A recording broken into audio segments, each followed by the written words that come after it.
এখন প্রায় 11:30টার কাছাকাছি। আমার 12:30টায় পরীক্ষা আছে, তো বের হয়ে পড়লাম। আজকে একটু আগেই যাওয়ার কথা ছিল, কিন্তু আগে যাইতে পারলাম না। আমাকে সাইড দিয়ে দাও, আমি চলে যাই।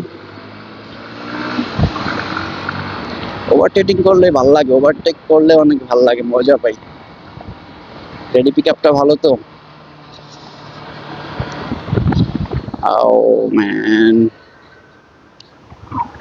তো যেটাই বলতেছিলাম যে আসলে বাইক সবসময় পরিষ্কার পরিচ্ছন্ন রাখা প্রত্যেকটা বাইকারের দায়িত্ব। বাইক যদি খোলা দেখা যায়, বাইক যদি ময়লা দেখা যায়, তাইলে কিন্তু আমাদের নিজের কাছে অনেক বেশি কষ্ট ফিল হয়। বিকজ এইটা আমি মনে করি যারা বাইকার আছে, যারা সত্যিকারের বাইক প্রেমী, প্রফেশনালি যারা বাইক ইউজ করে, তারা কখনো নিজের থেকে নিজের বাইকের কম যত্ন করে না। ইভেন নিজের থেকেও নিজের বাইকের আরো বেশি যত্ন করে। যেমন বিষয়টা আমি বলি, আমার যদি একটু নিজের অসুস্থতা থাকে, হালকা হালকা জ্বর থাকে, ঠান্ডা থাকে, আমি ওষুধ খাই না। বাট বাইকের যদি হালকা কিঞ্চিত পরিমাণে কোনো সমস্যা হয়, সেই ক্ষেত্রে ভাই আমার মনে হয় যে আল্লাহ, আমার মনে হয় নিজে অসুস্থ, আমার জানটা বাইর হয়ে যায়, এমন একটা অবস্থা। বাইকটাকে পরিষ্কার পরিচ্ছন্ন সবাই রাখার দায়িত্ব। বাইককে সবাই পরিষ্কার পরিচ্ছন্ন রাখবেন, যাতে করে বাইকটা দেখতেও সুন্দর লাগে, আপনার মনটাও সুন্দর থাকে।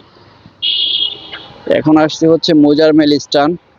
আর আরও একটা বিষয়, সেটা হচ্ছে আজকে আমি আমার ক্যামেরার নতুন সেট আপ দিয়েছি, আর ওইটা দিয়েই এখন পর্যন্ত ভিডিও করতেছি। আগের থেকে ভিডিওর কোয়ালিটি, ভিডিও না সরি ভিডিও রেকর্ডিংয়ের কোয়ালিটি খারাপ হচ্ছে না ভালো হচ্ছে এখন পর্যন্ত আমি জানি না, এটা এডিট করার পর আমি জানতে পারবো।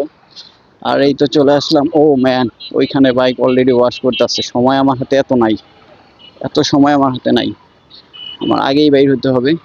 চলেন যাওয়া যাক অন্য কোনো একটা দোকানে।